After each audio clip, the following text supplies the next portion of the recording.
जय श्री राम दोस्तों, आप सभी का स्वागत है अक्षय वशिष्ठ चैनल पर। इस चैनल पर मैं अक्षय वशिष्ठ आपको ऐसे पैरानॉर्मल इंसिडेंट और एक्टिविटीज के बारे में बताता हूँ जो कि हमारे फॉलोअर्स और सब्सक्राइबर्स हमारे साथ शेयर करते हैं।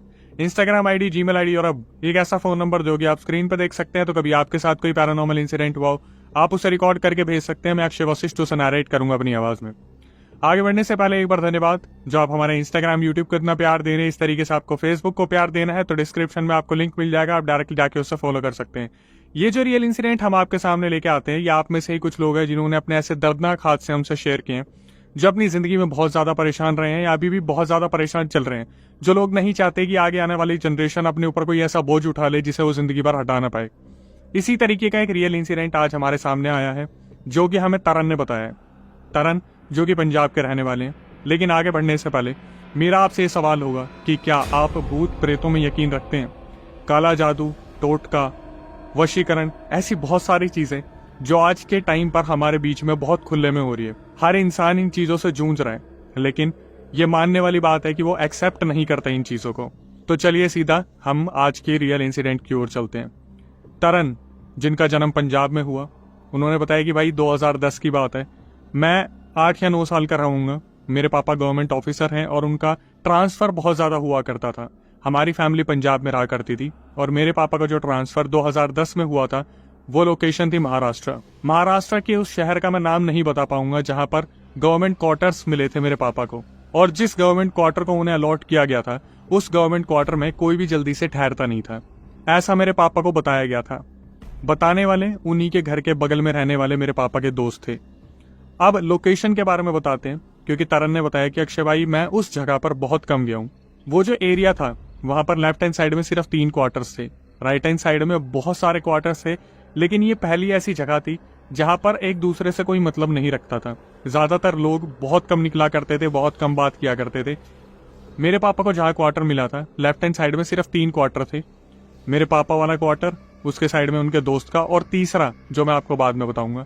उस एरिया के बैक साइड में बहुत ही ज्यादा झाड़ियां हुआ करती थी, शायद जंगल का एरिया वो लगता था। तो पापा वहां पे शिफ्ट हो जाते हैं। जो पापा के दोस्त थे उन्होंने बहुत बार समझाने की कोशिश की कि भाई यहाँ पर मत रहो, यहाँ पर बहुत टाइम से कोई भी नहीं आया है, क्योंकि यहाँ पर बहुत सारे लोगों ने आत्महत्याएं की है। कम से कम नहीं तो 14-15 लोग यहाँ पर खत्म हो चुके हैं। कोई भी इंसान यहाँ पर 6 महीने से ज्यादा रह नहीं पाया। तो मैं तेरे को अभी बता देता हूँ, मत रहे। लेकिन तरन ने इस चीज को मेंशन किया रिकॉर्डिंग में कि अक्षय भाई मेरे पापा एक नॉन बिलीवर है, वो पूजा पाठ पे बहुत यकीन रखते हैं। तरन ने खुद ये मेंशन किया है कि हम पंजाबी फैमिली से हैं, हम गुरुद्वारे जाते हैं, पाठ करते हैं, और मेरे पापा बहुत ज्यादा पूजा पाठ करते थे। सुबह शाम उनकी ये हैबिट में था कि वो पाठ करे बिना घर से निकलेंगे ही नहीं। इसके बाद जब तरन के पापा अपने आप को वहां शिफ्ट कर लेते हैं, सारा सामान सेटल डाउन कर लेते हैं, तो पहले तो उनके साथ कुछ भी नहीं होता। धीरे धीरे दिन रात निकलते हैं, वो अपने घर पे फोन करते हैं, मिलते हैं। कभी कभार जो तरन थे अपनी मम्मी के साथ उनके वहां पे विजिट करके आते थे 1-2 दिन के लिए। जब उनकी स्कूल से छुट्टी हुआ करती थी, उसके बाद वो अपने पंजाब वापिस आ जाते थे। तरन के पापा को एक दिन बहुत ज्यादा नेगेटिव फील हुआ जब तरन और उनकी मम्मी वहां से जा चुके थे। अक्सर ये रात को पाठ करके सोया करते थे, लेकिन एक रात जब ये अपने ऑफिस से आ रहे थे तो इन्हें आते हुए बहुत ज्यादा टाइम लग गया था। 10:30 अप्रोक्सीमेटली बज गए थे। खाना ये अपने बाहर से खा के आए थे, हालांकि ये बाहर का खाते नहीं थे, लेकिन फिर भी इन्होंने खाना बाहर से खाया क्योंकि लेट बहुत ज्यादा हो गए थे। तो आके सोना था और अगले दिन ऑफिस फिर दोबारा जाना था। ये जब वापस आए तो ये अपने स्कूटर पे आए थे। स्कूटर इन्होंने पार्क करा, क्वार्टर के अंदर गए, और उस क्वार्टर में आने के बाद उन्होंने नहाया धोया और वो पाठ करने बैठ गए। जब वो पाठ करके अपने कमरे में गए तो अब मैं उस क्वार्टर के अंदर का थोड़ा सा स्ट्रक्चर आपको बता देता हूँ।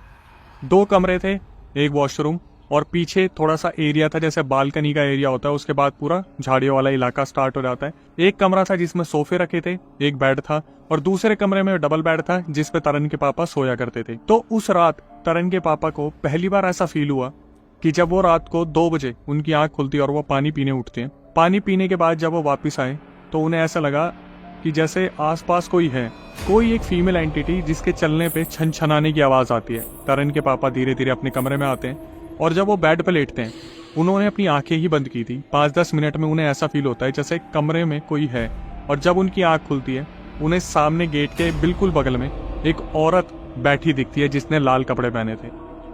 उसी टाइम तरन के पापा वहां पर बेहोश हो जाते हैं।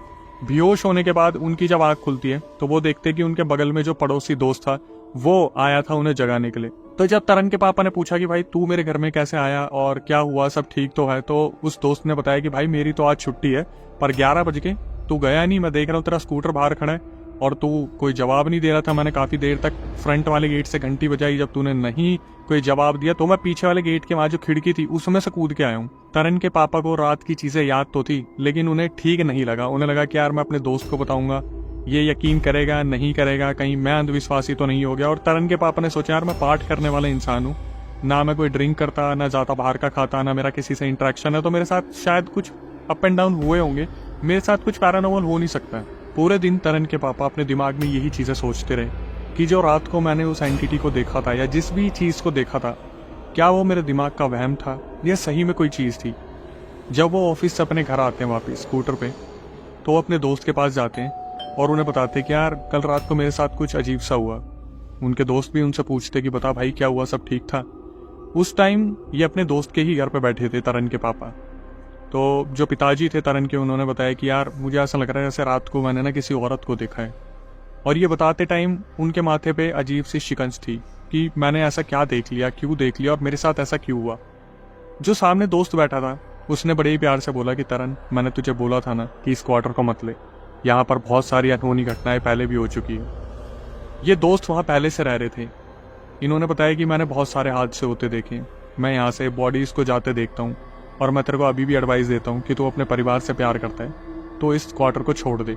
लेकिन तरन ने बताया भाई इतना सब कुछ होने के बाद भी पापा उसी फैसले पे अड़े रहे कि मैं इसी क्वार्टर में रहूंगा। मुझे ये क्वार्टर मिला है, मेरे पास अभी कोई ऐसा सबूत नहीं है कि मेरे साथ सही में ये चीजें हुई हैं। अगर हुई हैं तो दोबारा होंगी, और अगर दोबारा हुई तो मैं यकीन करूंगा। फिर वही दिन आया जिस दिन रात बहुत सुनसान थी और ऑफिस में बहुत ज्यादा काम था। तरन के पापा फिर दोबारा ऑफिस से आते हुए बहुत ज्यादा लेट हो गए थे। इस बार उन्हें आते हुए 11:30 बज गए थे।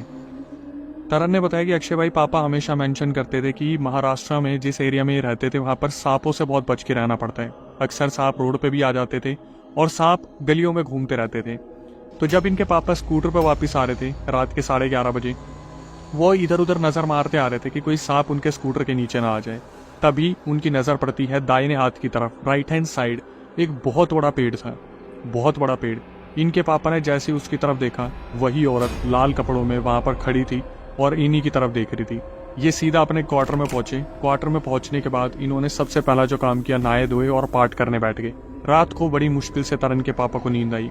जब वो सुबह उठे तो उन्होंने सबसे पहले अपने चाचा जी को फोन करा। तो चाचा जी ने सारी बात सुनी और उन्होंने तरन के पापा को समझाया कि देखो, तुम्हारे दिमाग में ये बात डाल दी गई है कि ये क्वार्टर हॉन्टेड है, यहाँ पर बहुत सारी आत्महत्याएं हुई हैं, तो तुमने इस चीज को अपने दिमाग में बसा लिया है।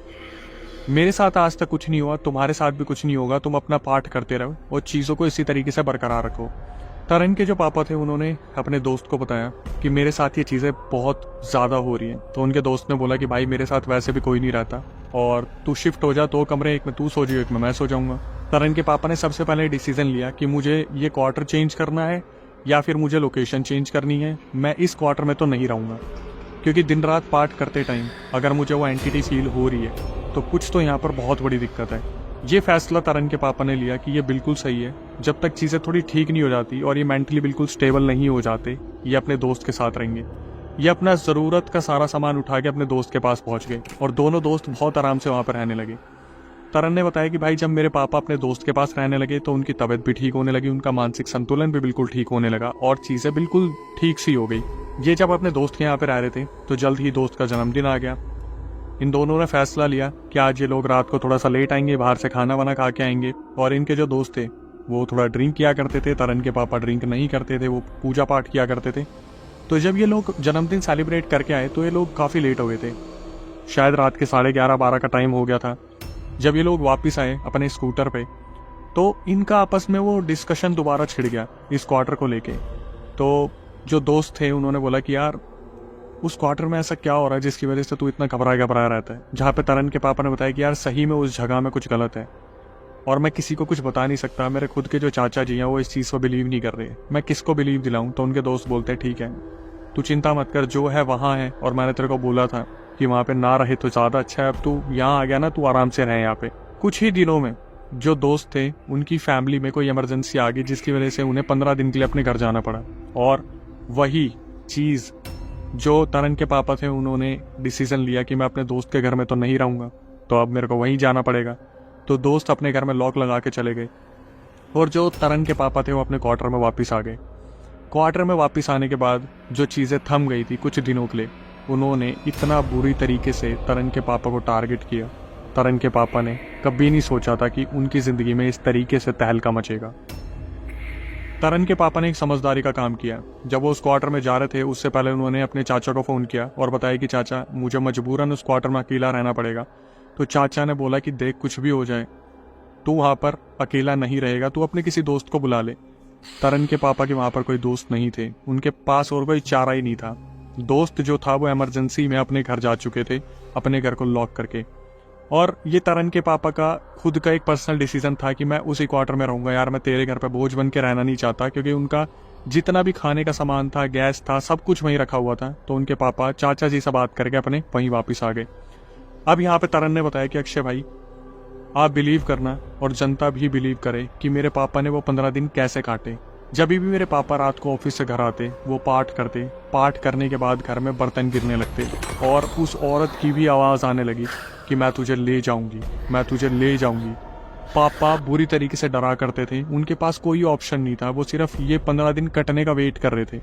इन 15 दिनों में तरन के पापा इतनी बुरी तरीके से डर गए थे, उन्होंने अपने घर पे तो कभी कुछ नहीं बताया, लेकिन उन्होंने चाचा जी को फ़ोन करा और उन्हें बोला कि अगर आपके पास कोई गुरुजी हैं, अगर आप किसी को मानते हो और आपके पास कोई ऐसा इंसान है जो देख के बता सकता है तो मेरे बारे में पूछिए। जो गुरुजी थे उनसे कॉल पे कनेक्ट करवाया गया, जो इनके चाचा के गुरुजी थे। उन्होंने बताया कि बेटा जिस घर में तू गया है उस घर में कुछ ना कुछ तो दिक्कत है, क्योंकि उस घर में 15 लोगों ने आत्महत्या की है। और ये वो गुरुजी खुद से बता रहे थे। तरन ने बताया कि भाई ये सुनने के बाद कि उस घर में सही में दिक्कत है, मेरे पापा पागल होने लगे, क्योंकि उनके दिमाग में एक चीज़ तो ये चल रही थी कि कहीं मानसिक संतुलन तो नहीं बिगड़ गया है। लेकिन ये चीज़ जब कंफर्म हो गई कि उस घर में कुछ तो दिक्कत है, ये सुनने के बाद मेरे पापा बहुत बुरी तरीके से डर गए थे। तो मेरे पापा ने उन गुरुजी से पूछा कि क्या इलाज है। तो उन गुरुजी ने बोला कि तुझे पंजाब आना पड़ेगा और जब तू पंजाब आएगा तभी मैं तेरे को ठीक करके भेज पाऊंगा कहीं भी। तो तरन के पापा बोलते हैं कि मैं ऐसे कैसे छुट्टी ले लूँ, मेरा दोस्त ऑलरेडी छुट्टी पे गया हुआ है, मुझे थोड़ा सा टाइम लगेगा। 1 हफ्ते बाद तरन के पापा को छुट्टी मिली, वो पंजाब गए। पंजाब में 1 दिन अपने घर पर रुके, उसके बाद सीधा गुरुजी के पास गए। गुरुजी ने देखते ही बता दिया कि कोई औरत है जो तेरे से बंधी हुई है, वो तेरे से अलग नहीं होना चाहती, वो तुझे ले जाना चाहती है। तू बचा हुआ है क्योंकि तू पाठ पूजा कर रहा है, अगर ये पाठ पूजा भी तू नहीं कर रहा होता तो वो तेरे को तेरे ऊपर बैठ के तुझे दबोच के मार देती। गुरुजी ने तरन के पापा की प्रोटेक्शन के लिए, उनकी रक्षा के लिए उन्हें 3 चीज़ें दी। पहले तो एक मंत्र, दूसरा एक धागा, तीसरा एक कड़ा। और तरन के पापा को ये बताया कि जब भी तुम्हें डर लगे इस मंत्र को पढ़ना और इस धागे को और इस कड़े को अपने हाथ से कभी अलग मत करना। उस कड़े को और उस धागे को पहनने के बाद तरन के पापा की जिंदगी बिल्कुल सिंपल हो गई। सब कुछ थमसा गया, वो औरत दिखनी बंद हो गई, सारी एंटिटी सब साफ हो गई। अभी उनके दिमाग में ये चीज़ भी चल रही थी कि मैं पंजाब में हूँ, जब मैं वापस जाऊँगा महाराष्ट्र क्वार्टर में तो मेरे साथ क्या होने वाला है। वही हुआ जो इन्होंने सोचा था। जब ये अपने महाराष्ट्र ड्यूटी पे वापस पहुंचे और शाम को घर आए तो इन्होंने देखा कि मेरा दोस्त भी वापस आ चुका है। दोस्त से बात करने गए तो दोस्त ने अचानक से हाथ में देखा कड़ा, एक में देखा धागा। तो दोस्त बोले कि ये तू किन चक्करों में पड़ गया, ये कड़ा वगैरह कहाँ से पहन के आया। तो तरन के पापा ने बताया कि यार मैं घर गया था और वहाँ से कड़ा पहन के आया हूँ और उसके बाद मेरी ज़िंदगी में काफ़ी जो है चीज़ें शांत हो गई हैं। तो वो जो दोस्त थे उन्होंने मजाक बना दिया। वो दोस्त बोले कि तुझे पता है ऐसे बाबाओं से जब हम मिलते हैं ना तो वो हमारे ऊपर और भी चीज़ें छोड़ देते हैं, हमारी चीज़ें खराब कर देते हैं, मेरी मान इस कड़े को उतार दे। तरन के पापा ने बहुत मना करा, लेकिन वो जो दोस्त था उसका पलड़ा भारी पड़ गया। उसने वो कड़ा हाथ से निकाल दिया। उस कड़े को हाथ से निकालते ही तरन के पापा को 2 मिनट में बहुत तगड़ा बुखार आ गया। वो जो दोस्त थे वो फटाफट से उठाते हैं, एम्बुलेंस बुलाते हैं, इन्हें हॉस्पिटल लेके जाते हैं और वो समझ गए थे कि ये कड़ा कितना ज़रूरी है। जब कड़ा दोबारा हाथ में पहनाया गया तो चीज़ें बिल्कुल नॉर्मल हो गई। इसके बाद वही हुआ जो तरन के पापा ने सोचा था। काफ़ी टाइम से अर्जी लगा रखी थी क्वार्टर चेंज करने की, अपना एरिया चेंज करने की, तो फाइनली इन्हें चंडीगढ़ जाना पड़ा। चंडीगढ़ में जो क्वार्टर मिला वो 2nd फ्लोर पे मिला और वो 2nd फ्लोर वाला जो क्वार्टर था वहाँ के लोगों ने भी यही बोला कि भाई यहाँ पर मत रहना, क्योंकि यहाँ पर भी एक इंसान ने अपने आप को जला के ख़त्म कर लिया। लेकिन तरन ने बताया कि भाई हम पापा के साथ शिफ्ट हो गए थे और सारी चीज़ें ठीक चल रही थी। 1 महीना गुजरा, 2 महीना, 3 महीना, 4, 5, 6, 7वां महीना गुजरा 7 महीने बाद एक दिन आया जब मैं स्कूल से छुट्टी लेके अपने घर पे था, तो पापा ने तरन को बोला कि तरन तू टीवी देख, हम थोड़ी देर में कुछ सामान लेके आ रहे हैं।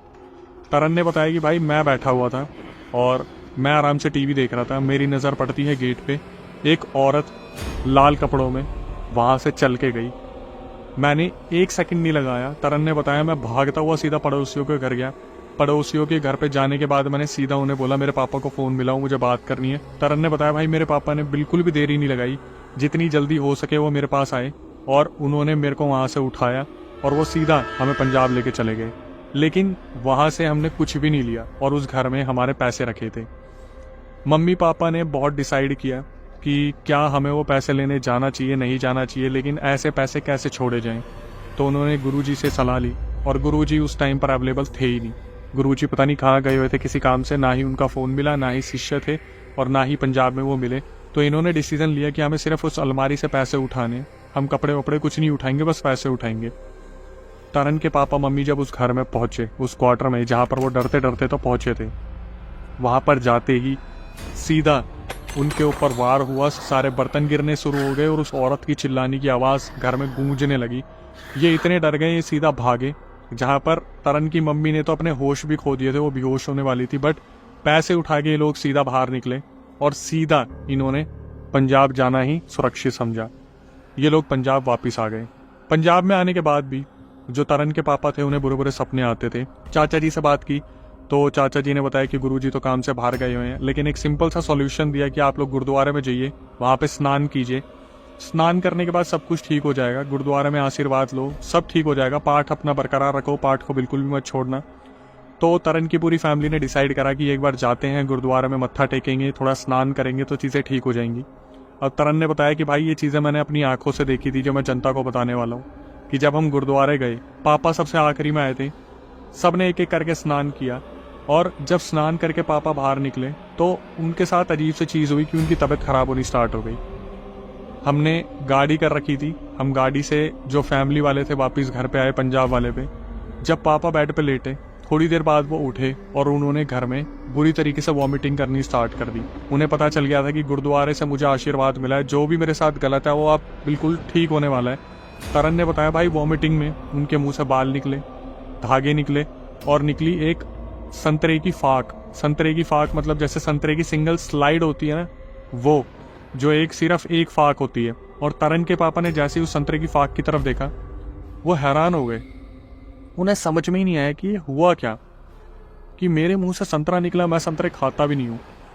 तब ही तरन के पापा को पता चला एक्चुअली में उनके साथ हुआ क्या था। जो 3 क्वार्टर थे, एक तरन के पापा जहाँ रहते थे, एक जो उनके दोस्त रहते थे और तीसरा क्वार्टर जिसमें एक बुजुर्ग औरत रहती थी जिनका बेटा अपाहिज था। जब तरन के पापा नए नए उस क्वार्टर में गए थे जहाँ पर वो महाराष्ट्र में गए थे, तो वो औरत आई थी मिलने के लिए और उस औरत ने सीधा बोला कि बेटा आप पंजाबी हो? तो तरन के पापा ने बोला हाँ माता जी मैं पंजाबी हूँ। तो वो जो औरत थी, बुजुर्ग औरत, उसने बोला कि बेटा तेरे को सरसों का साग बनाना आता है? तो तरन के पापा ने बोला कि हाँ मुझे आता है। तो वो जो बुजुर्ग औरत थी उन्होंने बोला कि एक काम करना, जब तुझे टाइम मिले ना तो मेरे घर पे बनाने आना, और तू ना संडे को आ जाइयो। तो तरन के पापा ने बोला कि ठीक है मेरी छुट्टी है, मैं आ जाऊंगा। तरन के पापा के तो दिमाग में भी नहीं थी ये चीज़। संडे को वो बुजुर्ग औरत सीधा इनके घर पे दस्तक देती है और बोलती कि बेटा हमारे लिए सरसों का साग बना दे। हमने पता नहीं कब कहीं होटल में खाया था, उसके बाद हमने खाया ही नहीं। तरन के पापा वहाँ पर गए, उन्होंने सरसों का साग बनाया। अपने हाथ में जो वो कटोरी लेके गए थे, जिस कटोरी में धनिया था, वो कटोरी उनसे वहाँ पे छूट गई। सरसों का साग उन्होंने भी खाया था, खिलाया भी था, और वो कटोरी बस उनसे वहाँ छूट गई। वो बुजुर्ग औरत जब वो कटोरी वापस करने आई थी तो वहाँ पर संतरे लेके आई थी। वहाँ पर उन्होंने वो संतरे खाए थे और उस संतरे खाने वाले दिन से ही वहाँ पर ये सारे कारनामे स्टार्ट हो गए थे। उस औरत ने ये टोटका करा था जो कि इन्हें बाद में पता चला, जहाँ पर वो बुजुर्ग औरत चाहती थी इस आदमी के साथ कुछ गलत हो जाए और मेरा बच्चा ठीक हो जाए, जो बच्चा अपाहिज था। जब उन्हें ये चीज़ याद आई और उन्होंने कहीं से पता करा अपने चाचा के किसी और जान पहचान वाले से, तब उनको पता चला कि इतना बड़ा कारनामा हो गया था और वो दोषी ठहरा रहे थे उस क्वार्टर को। वो क्वार्टर हॉन्टेड नहीं था, हर बार लोकेशन हॉन्टेड नहीं होती, बट कभी कभार इंसान जो होता है ना, उसके जो कारनामे होते हैं वो इस तरीके से होते हैं आपको पता ही नहीं चल पाएगा कि क्या हो रहा है आपके साथ। उन्होंने जिस दिन से वो संतरा खाया था उसके बाद से उनके साथ वो हरकतें होनी स्टार्ट हो गई थी। संतरा निकलने के बाद, बाल निकलने के बाद और ये धागे निकलने के बाद उनके पापा बिल्कुल ठीक हो गए रिकॉर्डिंग जब हमारे पास आई तो तरन ने बताया कि भाई हम बिल्कुल फर्स्ट क्लास हैं, हमारी ग्रोथ बहुत अच्छी हो रही है, लेकिन वो दिन जो पापा ने वहाँ गुजारे थे, जिन दिनों से मेरे पापा निकले हैं, moral of the story conclusion में ये बताया गया जो उन्होंने खुद ने भेजा कि हमेशा हॉन्टेड लोकेशन नहीं होती। वहाँ के आसपास के रहने वाले जो लोग होते हैं वो कभी कभार इतने ज्यादा हरामखोर होते हैं कि आपके साथ क्या कर देंगे आपको पता ही नहीं चलेगा। हाथ जोड़ के विनती है आप लोगों से, ये दिया हुआ लेना बंद कीजिए। ये जितने भी आपके आसपास रहने वाले लोग हैं, मैं बोलता हूँ आप बहुत कड़वा लगूंगा, लेकिन मैं बार बार यही चीज बोलता हूँ कि भाई दिया हुआ मत लिया करो। मैं पर्सनली अपने कितने केसेस में मतलब मैंने देखा है, मैं नाम नहीं ले सकता, मैं पर्सनली देखता हूँ बच्चों तक को नहीं छोड़ते, 4-4 साल के 3-3 साल के बच्चों को मिला के खिला देते हैं, अपनी बला उतारने के लिए किसी भी हद तक जा रहे हैं। और अगर आप ये सोच रहे हैं कि आपका पड़ोसी आपका सगा है या आपके रिलेटिव आपके सगे हैं, तो भाई ये आपकी सोच है या ये सोच आप तक सीमित है। मैं किसी पे उंगली उठाने वाला हूं नहीं। जब शिकार बनोगे तब मेरी बातें आपको याद आएगी। अभी आपको बुरा लगेगा, आपकी ज्वाइंट फैमिली आप रह रहे हो। हमेशा बुजुर्ग बोलते थे दिया हुआ मत लेना। अब मैं आपको एक चीज बता रहा हूँ, मैं बुजुर्गों को बहुत फॉलो करता था और बार बार ये चीज अपनी वीडियो में मैं एक्सप्लेन करता हूँ कि मत खाओ दिया हुआ, चाहे वो किसी का भी हो। आप जॉइंट फैमिली में आप रह रहे हो, अपने अपने फ्लोर का सब कुछ चल रहा है, तो ये चीजें आखिरी में जाके दुख देती हैं। कितनी कितनी सोचो, बुआ निकल रही है, ताई निकल रही है, चाची निकल रही है, क्यों रीजन बनना, क्यों रीजन बनना। और अगर आप चाची हो तो आप खुद ये समझ जाओ कि भाई कोई आपको भी दे सकता है, अगर आप ताई हो तो कोई आपको भी दे सकता है। आप किसी के भी शिकार बन सकते हो। आपके घर में खुद का खाना आता है, उसे बना के खा लो। मैं खैर कितना ही समझाऊंगा और कितना ही बोलूंगा, मैं हमेशा आपके भले की सोचता हूँ। और मेरी बस आखिरी में इतनी ही रिक्वेस्ट होती है आपसे, अगर आप समझ पाए हो तो जो नए व्यूअर्स हमारे चैनल पे आए हैं वो चैनल को सब्सक्राइब कर ले, बेल नोटिफिकेशन ऑन कर ले। मैं पर्सनली चीजें जाके सब्सक्राइबर से बात करता हूँ, पूछता हूँ और देखता हूँ कि क्या रखना है, क्या नहीं रखना, क्या हाइड करना है। उसके बाद चीजें आपके सामने लाई जाती हैं, एक एक चीज कंफर्म करके रिकॉर्डिंग लगाई जाती है। हम बहुत मेहनत कर रहे हैं, लेकिन इसके बदले में सिर्फ इतनी सी चीज चाहिए कि ये जो वीडियोस हम आपके सामने लेके आते हैं, जो रियल इंसिडेंट लेके आते हैं, चैनल को सब्सक्राइब कर ले, क्योंकि हमारा मोटिवेशन वहीं से बनता है। इसके बाद कभी आपको लगे कि भाई मेरे को आके जनता के सामने सारी चीजें बतानी है, क्योंकि आज की वीडियो में जो टेलर है उन्होंने बार बार एक ही चीज बोली कि अक्षय भाई आप बहुत अवेयरनेस फैला रहे हो, और अच्छा है। अगर आप भी अवेयरनेस फैलाना चाहते हो तो हमारा दूसरा चैनल है जिसका नाम है अक्षय वशिष्ठ हॉरर शो, जाके उसे सब्सक्राइब कीजिए, बेल नोटिफिकेशन ऑन कीजिए। और उसका सदस्य बनने के लिए जो प्रक्रिया है मैं आपको बता देता हूँ। कैमरे पे बैठ के पूरा रियल इंसिडेंट बताइए ताकि जनता तक वो पहुंचे। स्क्रीन डिस्क्रिप्शन पे जो आपको नंबर दिख रहे हैं उस पर पूरा रियल इंसिडेंट रिकॉर्ड करके भेज दीजिए व्हाट्सएप पे।